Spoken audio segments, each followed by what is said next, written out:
महासंघ के महासम्मेलन में आत्महत्या जाति पुराना हो सर, कैसा हुआ और इसको लेकर क्या बताना? जैसे आदमी धन को तिनका तिनका जोड़ता है, उसी तरह से हम समाज को तिनका तिनका के तरह से जोड़ने के लिए चले हैं। पूरे देश के 12 राज्यों में हमारी यूनिट है और सब जगह पूरे देश में हमारा दौड़ा चलता है। इस महासम्मेलन का मुख्य उद्देश्य क्या है? इस महासम्मेलन का मुख्य उद्देश्य है अपने पिछड़े, दलित, शोषित, वंचित समाज के जो लोग हैं, जो अति पिछड़ा है, जो मतलब कहीं पहुंच पाने की स्थिति में नहीं है, उन तक पहुंचने की हम कोशिश करेंगे और उनके समस्याओं का समाधान करने की पूरी कोशिश की जाएगी। उनके अधिकारों पे बात होगी, जो उनके साथ अन्याय हुआ है उस पे बात होगी, जो अत्याचार हुआ है उस पे बात होगी और वर्तमान में जो शोषण, अन्याय और अत्याचार हो रहा है उस पे भी बातचीत होगी। उन सब बातचीत करने के लिए अपने समाज के वरिष्ठ और तमाम जो नेता लोग हैं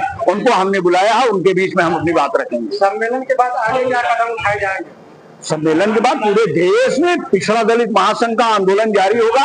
देश पे कब्जा करना और देश में पिछड़े दलितों की सरकार हो, इसके लिए पूरी तरह से काम किया जाएगा। और जब तक पिछड़े दलितों की सरकार देश में हुकूमत नहीं बन जाती है तब तक ये प्रयास जारी रहेगा। क्या सम्मेलन आगामी चुनाव को ध्यान में रखकर किया जा रहा है? देखिए, ये सम्मेलन निरंतर चलते रहता है, चुनाव चले अथवा ना चले, लेकिन स्वाभाविक है कि किसी भी रणनीति का हिस्सा आखिरी दम में चुनाव पे जाके टिकता है। हमारे समाज के लोग मेहनत करेंगे, काम करेंगे, अपने अधिकारों की लड़ाई लड़ेंगे और पीडीए के नेता को देश के सर्वोच्च पद पे बिठाएंगे।